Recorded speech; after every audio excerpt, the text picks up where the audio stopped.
ఆ మాజీ మంత్రిని గత 6 ఏళ్లుగా బ్యాడ్ టైం పట్టి పీడిస్తోందట. ఒకప్పుడు టీడీపీలో చక్రం తిప్పిన ఆ నేతకు అదే పార్టీ డోర్స్ క్లోజ్ చేసిందట.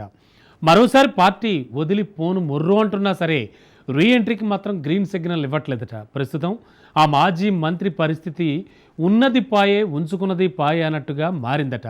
దీంతో ఏడాది నుంచి టీడీపీలో ప్లేస్మెంట్ దొరక్క వెయిటింగ్ లిస్టులో వెయిట్ చేస్తున్నట్ట. ఇప్పుడు ఆ మాజీ మంత్రితో పాటు కుమారుడు పొలిటికల్ ఫ్యూచర్ కూడా డైలమాలో పడిందట. ఇవన్నీ ఆ మాజీ మంత్రి గురించి వినిపించిన నిన్నటి వరకు మాటలు. కానీ ప్రస్తుతానికి ఆయనకు కూడా గుడ్ టైం రాబోతోందట. వద్దన్న పార్టీయే హక్కును చేర్చుకునేందుకు సిద్ధమైందట. దీంతో తిరిగి సొంత గూటికి వెళ్లేందుకు ఆయన రెడీ అవుతున్నట్ట. ఇంతకు ఎవరా మాజీ మంత్రి? ఆయన ఏ పార్టీలో చేరబోతున్నాడు? Let's watch. సిద్ధా రాఘవరావుకు లైన్ క్లియర్. గ్రీన్ సిగ్నల్ ఇచ్చిన చంద్రబాబు త్వరలోనే టీడీపీలోకి రీ ఎంట్రీ.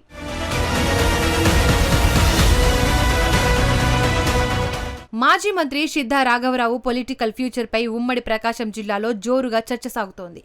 తెలుగుదేశంలో కీలక నేతగా అనేక పదవులు చేపట్టిన సిద్ధా ఇప్పుడు ఏ పార్టీలో లేకుండా ఉండిపోవలసి వచ్చింది.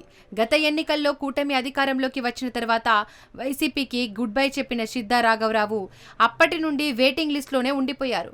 గతంలో టీడీపీ అధికారంలో ఉన్నప్పుడు ఉమ్మడి ప్రకాశం జిల్లాలో కింగులా చక్రం తిప్పిన సిద్ధా నేడు ఏం చేయాలో అర్థం కాని డైలమాలో పడాల్సిన పరిస్థితి ఏర్పడింది.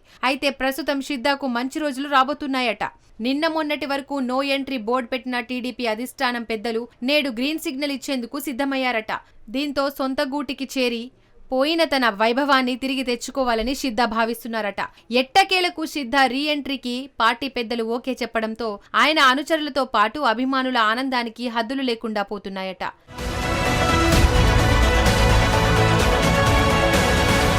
బిజినెస్లతో బిజీగా ఉండే సిద్ధా టీడీపీలో చేరగానే మొదటిసారి 2004లో ఒంగోలు అసెంబ్లీ నుండి సైకిల్ పార్టీ అభ్యర్థిగా పోటీ చేశారు. అయితే ఆ ఎన్నికల్లో సిద్ధా ఓటమి చెందడంతో TDP chief Chandrababu Srisailam trust board chairman పదవిని కట్టబెట్టారు. అనంతరం 2007లోనూ ఎమ్మెల్సీగా కొనసాగించారు. 2014లో మరోసారి దర్శి నియోజకవర్గ టీడీపీ సీటును సిద్ధాకు కేటాయించారు. ఈ ఎన్నికల్లో వైసీపీ అభ్యర్థిపై సిద్ధా విజయం సాధించారు. ఈ విజయంతో మురిసిపోతున్న సిద్ధాకు బంపర్ లాటరీ తగిలినట్టు మంత్రి పదవి వరించింది. ఎమ్మెల్యేగా గెలిచింది మొదటిసారి అయినా చంద్రబాబు క్యాబినెట్లో కీలక శాఖలకు మంత్రి అయ్యారు. మంత్రిగా ఉన్న సమయంలో జిల్లా టీడీపీకి తనే పెద్ద దిక్కుగా వ్యవహరించారు. ఇటు జిల్లాతో పాటు అటు రాష్ట్రంలోనూ కింగులా చక్రం తిప్పారు. ఇక 2019 ఎన్నికలు వచ్చేసరికి టీడీపీ అధిష్టానం సిద్ధాకు షాక్ ఇచ్చింది. దర్శి సీటు ఇవ్వకపోగా అసలు అసెంబ్లీ టికెటే కేటాయించలేదు. ఒంగోలు ఎంపీగా పోటీ చేయాలని పార్టీ పెద్దలు ఒత్తిడి తెచ్చారు. దీంతో తప్పనిసరి పరిస్థితుల్లో సిద్ధా కూడా సరే అనాల్సి వచ్చింది.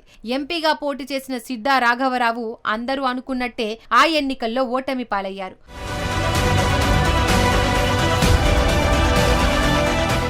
ఆ ఎన్నికల్లో వైసీపీ అధికారంలోకి రావడంతో సిద్ధాకు కష్టాలు మొదలయ్యాయి. గ్రానైట్ వ్యాపారవేత్తగా ఉన్న సిద్ధాను వైసీపీ సర్కార్ టార్గెట్ చేసింది.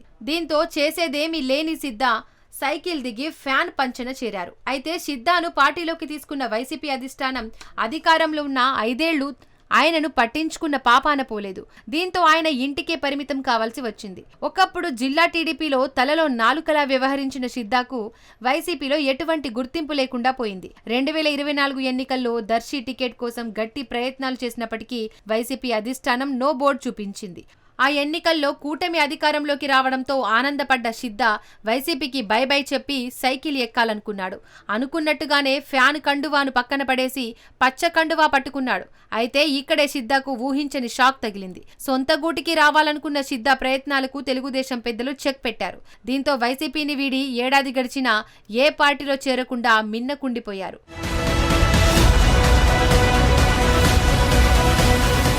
తన వారసుడు యంగ్ బిజినెస్ మ్యాన్ సిద్ధా సుధీర్ను రాజకీయాల్లోకి తేవాలనేది సిద్ధా రాఘవరావు కోరిక. తను రాజకీయాల్లో ఉన్నప్పుడే ఇదంతా జరిగిపోవాలని అనుకున్నాడు. మంత్రిగా ఉన్న సమయంలో తను పోటీ చేసి గెలిచిన దర్శి నియోజకవర్గం అభివృద్ధి కార్యక్రమాల్లో సుధీర్ను భాగం చేశాడు.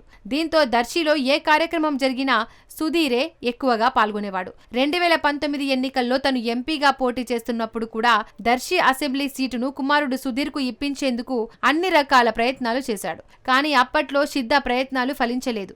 2014 నుండి చారిటబుల్ ట్రస్ట్ ద్వారా ఎన్నో సంక్షేమ కార్యక్రమాలు చేపట్టి నిత్యం ప్రజల్లో ఉన్న సిద్ధా కుటుంబం ప్రస్తుతం ఇంటికి పరిమితం కావాల్సిన పరిస్థితులు ఏర్పడ్డాయి. దీంతో సిద్ధా సుధీర్ రాజకీయ భవిష్యత్తుపై కూడా నీలి నీడలు కమ్ముకున్న పరిస్థితి ఏర్పడింది.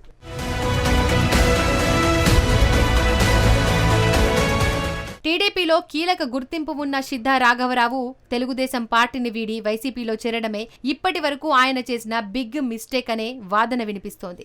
స్వయంగా తన రాజకీయ జీవితాన్ని తనే అంధకారంలోకి నెట్టుకున్నాడనే ప్రచారము జరిగింది. ఆయన చేసిన ఒక మిస్టేక్ ఆయనతో పాటు కుమారుడి రాజకీయ భవిష్యత్తును కూడా ప్రశ్నార్థకంగా మార్చేసిందనే ప్రచారం జరిగింది. అయితే మరికొద్ది రోజుల్లో ఈ ప్రచారాలకు ఫుల్ స్టాప్ పడనున్నట్లు కనబడుతోంది. తెలుగుదేశం పార్టీ అధినేత చంద్రబాబు సిద్ధా చేరికకు ఎస్ చెప్పారనే టాక్ వినిపిస్తోంది. సిద్ధా కుటుంబం కూడా తన సన్నిహితులతో టీడీపీలో చేరనున్న విషయం చెప్పినట్టు ప్రచారం జరుగుతోంది. ఆగస్టు నెలలో సిద్ధా రాఘవరావు బర్త్డే ఉండడంతో బర్త్డేకు ముందు టీడీపీ తీర్థం తీసుకుంటారనే టాక్ వినిపిస్తోంది.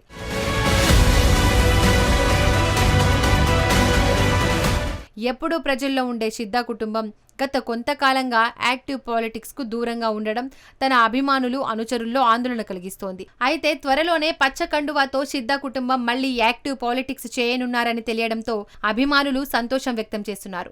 మరోవైపు సిద్ధా కొడుకు పొలిటికల్ ఫ్యూచర్ కూడా గాడిన పడే అవకాశం కనబడుతోంది. అయితే టీడీపీలోకి తీసుకున్నాక వీరికి గతంలో ఉన్న ప్రాధాన్యత ఉంటుందా లేదా అనేది వేచి చూడాలి మరి.